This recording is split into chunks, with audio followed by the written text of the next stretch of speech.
GLP-1s are in the news, hyped up by celebrities, and being prescribed to more and more people every day. But there is a right way and a wrong way to go on a GLP-1. So today, as a registered dietitian who works with tons of folks that are taking GLP-1s, I'm going to show you how I teach my own patients and clients how to eat plenty of protein, up to 100 grams plus every single day with ease without feeling overly stuffed. And stick around until the very last tip because I'm going to share with you one secret that changes the game when it comes to getting in plenty of protein. First, let's talk about a couple reasons why protein is so important to get on a GLP-1 or in general, really. There are a lot of reasons why protein is a positive thing, whether you're on a GLP-1 or not, but protein becomes even more important when we're on a GLP-1 because of how GLP-1s impact our appetite.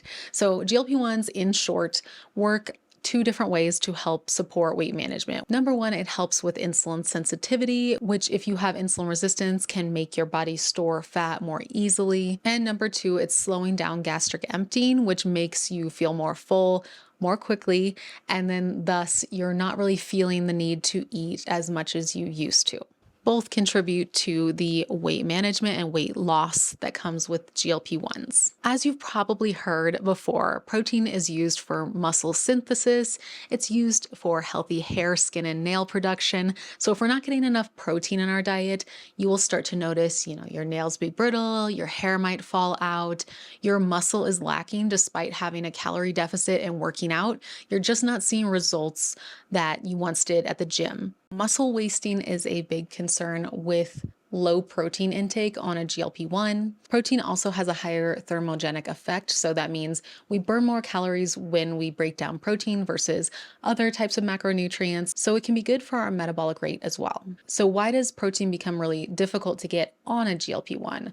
Well, number one, as we said before, your gastric emptying is slowing down, so that means your stomach is not processing food as fast as it once was, and then that makes it more difficult to fit in high protein foods just because of appetite. I like to put it this way. Think about when you're sick. When your appetite is low, you don't really feel like eating anything, but you know that you should have something on your stomach. Usually the first thing that you're thinking of is not a steak dinner with Brussels sprouts and just a nice little balanced meal with high protein.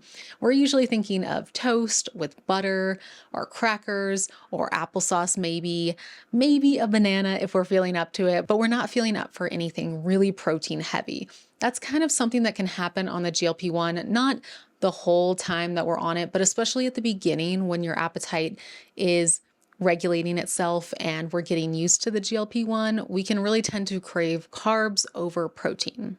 It can further be a challenge when we skip meals because we're not hungry and then we only eat once or twice a day. And so that only gives us a couple opportunities to eat in general. And so it's unlikely that we're going to fit 50 grams of protein at 2 meals a day, especially when our appetite is low. It's kind of hard to do that regardless, even when our appetite is normal, to hit that high of numbers unless we're having a supplement. So it's pretty much impossible on a GLP-1. And beyond just feeling overly full and not really having an appetite for it in general, sometimes we can just be feeling the side effects of a GLP-1 like the nausea and not want to eat anything in general. And so obviously when we're not eating, that can make it difficult to get in protein or any other macronutrient really. Let me know in the comment section below if you want me to do a video on how to eat when you're feeling nauseous on a GLP-1. That's a whole different thing to tackle that we can talk about in a full video for sure, or maybe even multiple videos. So let me know your questions on GLP-1s below. It's not my goal here to hawk GLP-1 medications. I don't think they're for everyone, but I do think that if you're going to use one, that I'd rather you use it responsibly and eat plenty of food while you're on it, not get malnourished, eat plenty of protein, still feel your best.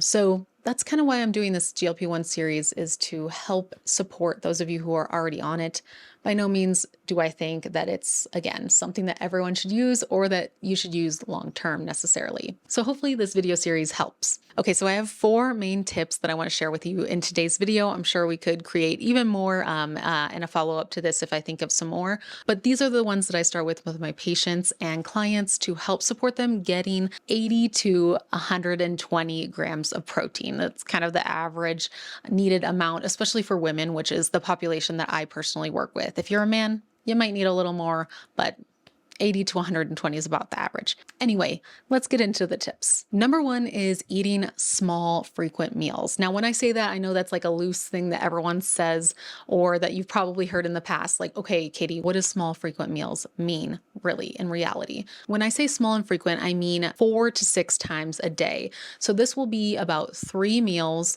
and at least 1 snack, maybe more if you tend to be more of a snacky type, or if you really don't have any sort of appetite, or you lean on the side of reactive hypoglycemia. I have some videos about that too. If you're interested, look them up on my channel. But if you tend to be on that end of the spectrum, that's where I recommend closer to 6. And of course, that means smaller portioned meals with 6. And then if you are more on the side of, I don't like eating a ton, I just like my square meals, and maybe I'll incorporate 1 snack or 1 protein shake, that's where 4 comes into play. Usually, I would say on average, 80% of my folks do closer to the middle ground of 5. So 3 meals, 2 snacks. That's ideal. But again, you got to lean into what you naturally do because that's what's going to work for you long term. So why small, frequent meals versus just eating a couple times a day or kind of eating on a whim or whenever you're hungry? 1, if you are eating when you're hungry, you are probably not going to eat very much at all and not going to meet your protein and calorie needs. The more frequent times we eat in a day, the more opportunity your body has to fill those nutrient and macronutrient needs. So when our appetite is so limited, we need all the opportunities we can get to fit those in. Tip number 2 that goes along with this tip 2 is create a framework for yourself. Especially if you are really prioritizing protein as your goal, you want to create a framework that's going to work for you so you can meet your protein needs consistently, but not have to obsess over tracking all the time.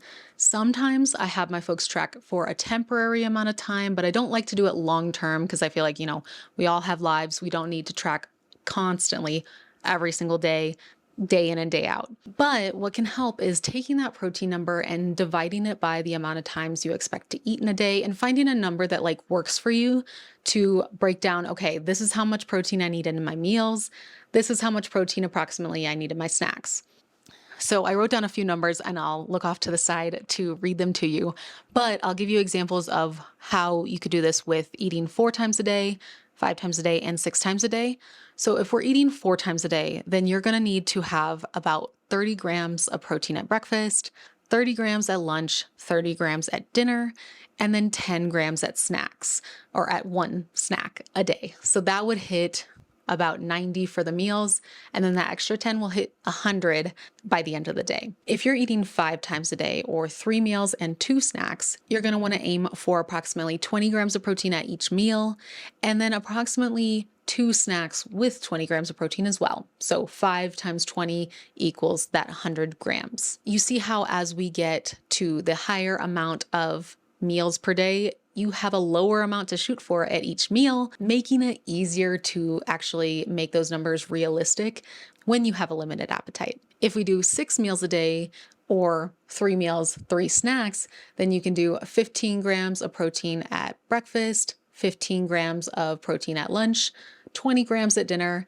and then 3 snacks that are 15 to 20 grams of protein. So you have a little more flexibility, but you're hitting closer to 15 to 20 at most meals or snacks. So I do this a lot with patients when I want to narrow down, okay, what is one specific macronutrient or thing like fiber that I want to aim for, and how do we make this realistic to track it without having to log day in and day out. That's an easy kind of shorthand way to do it. And I do have a protein sheet that I could potentially leave in the description box below if you want to download it, that approximates how much protein is in very common foods that we eat day to day. So if that would be helpful, let me know in the comment section and I'll make sure to put a link to that below. The next tip I have for you to hit your protein goals of 100 grams a day is to have a protein shake.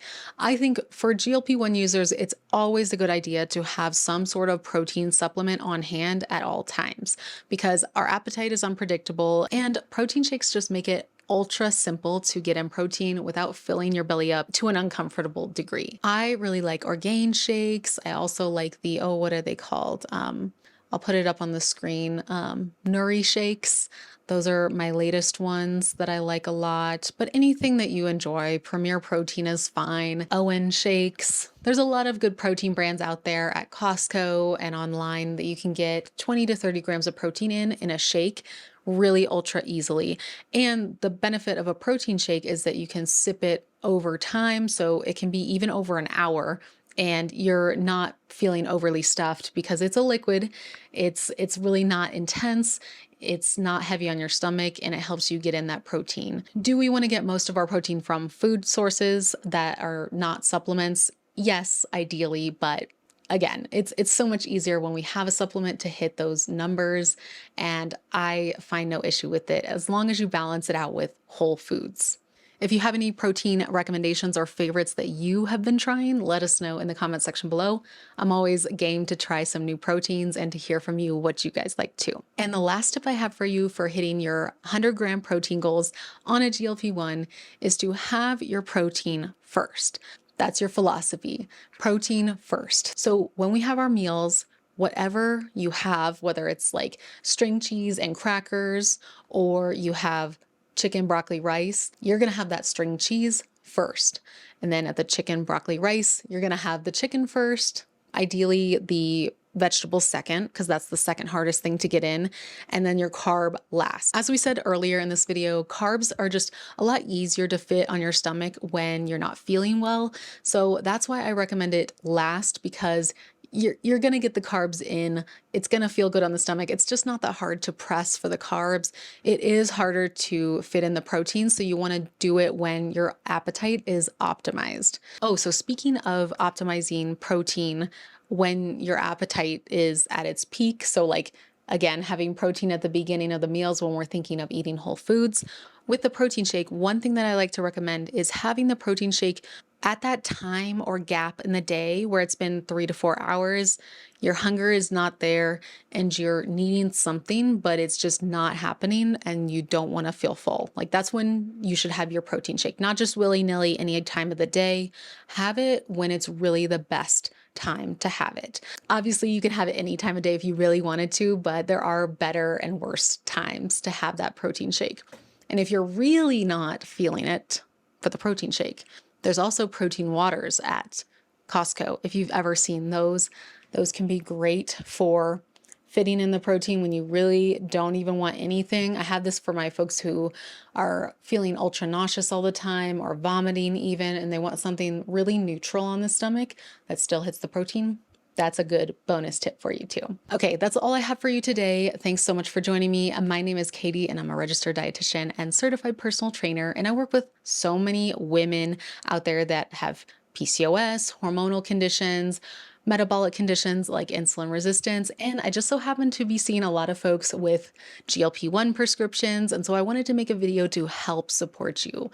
I'm going to make this into a series because again, I really want you to be on a GLP-1 the right way if you're going to be on it. I don't want you to starve. I don't want you to be malnourished. I don't want you to lose muscle. I want you to be healthy and happy and energized. So whatever questions you have, drop them below. I'll leave links to my other videos on GLP-1s in the description box, and I will see you in the next video. Bye, guys.